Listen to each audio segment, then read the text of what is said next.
Alkisah, pada zaman kolonial Belanda di sebuah perkampungan terdapatlah seorang gadis yang sangat cantik jelita.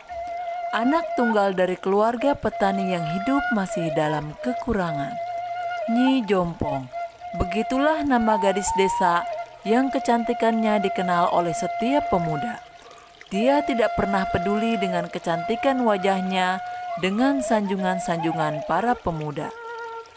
Hari itu, mentari menampakkan keindahannya yang menyelinap di antara rimbunan pepohonan.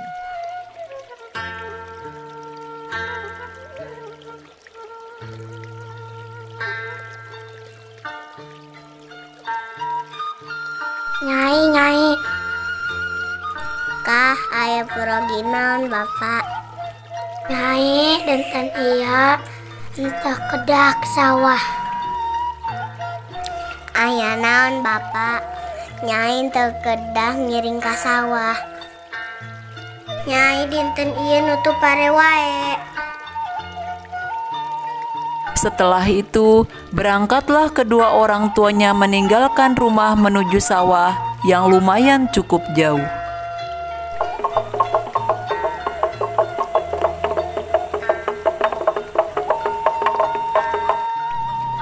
Saat asik menumbuk padi, terlihatlah seorang pemuda dengan langkah yang begitu pasti, dengan tubuhnya yang kekar menuju rumah Nyi Jompong.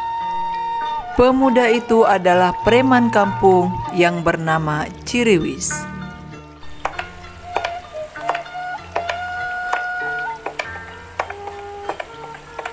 Hai Nyai. Nyai. Nyai anjeun perantos jadi kena teh kula teh tangtu.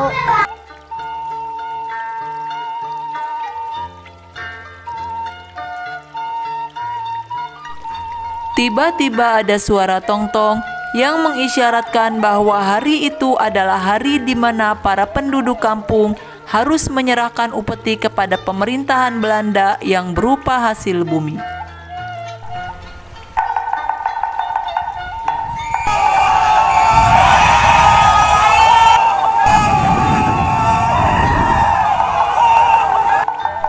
Nyi Jompong tampak begitu ketakutan.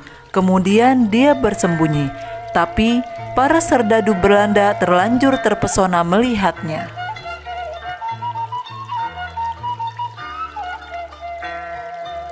Hai Nyai, cepatlah keluar. Hai kau penjilat sialan.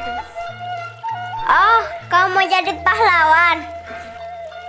Kau berani-beraninya mengganggu bunga desa yang akan menjadi istriku. Pukulan Ciriwis mengenai muka serdadu Belanda tersebut sehingga ia tersungkur tak berdaya.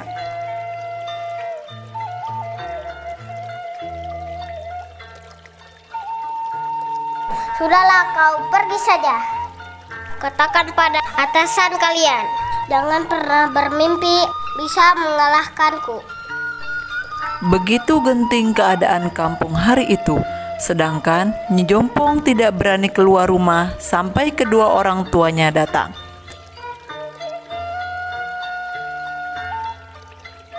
Ketika mentari tenggelam, ibunya tahu putrinya sudah mengalami sesuatu karena terlihat dari raut wajahnya yang sangat ketakutan.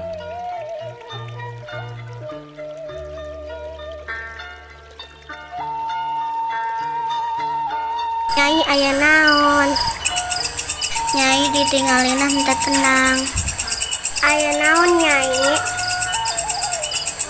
Tadi aya tuan Belanda ngacak-ngacak kampung. Oh, terus tenang atuh Nyai. Kan aya ibu sareng bapak. Hayu atuh Nyai urang bobo. Hingga akhirnya suara ayam terdengar di setiap rumah penduduk yang menandakan telah berakhirnya malam.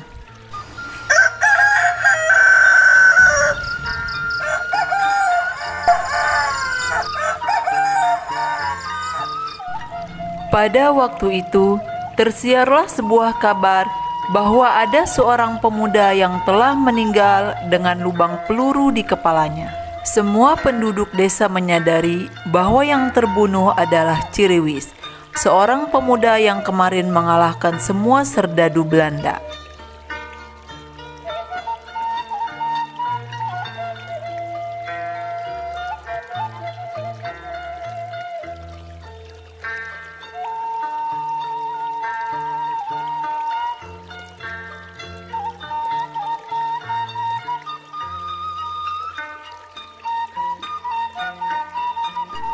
Selang beberapa waktu kemudian, datanglah seorang laki-laki berkuda yang tidak lain adalah Tuan Besar Belanda.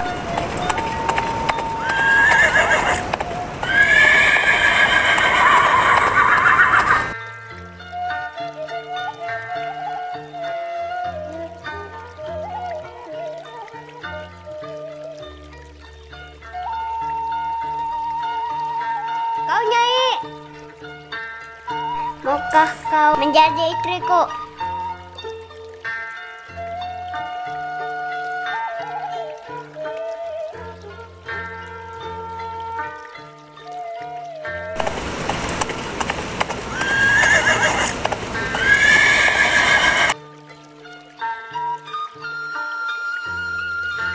Bapak sarang ibu, dinten iya moal ke sawah Nyai.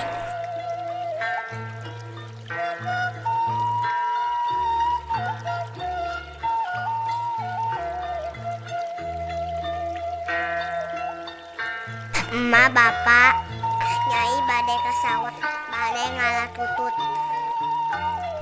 Berangkatlah Nyi Jompong menuju sawah untuk mengambil tutut. Dia membawa boboko, hasepan, dan parang. Nyi Jompong mengumpulkan banyak tutut dengan membersihkannya terlebih dahulu. Karena hari telah mulai senja, Nyi Jompong beranjak pulang dengan membawa barang-barangnya. Tiba-tiba, terlihatlah seorang pria berkuda dengan tali tambang yang besar dan dilengkapi dengan sebuah senapan. Pria itu ternyata adalah Tuan Besar Belanda.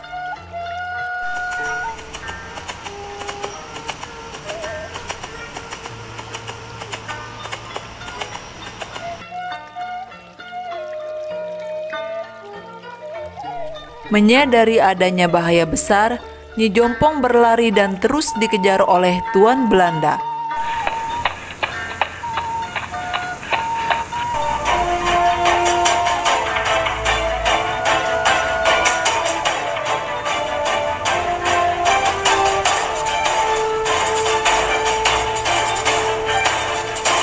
Akhirnya, Nyi Jompong tersudut pada sebuah jurang yang curam.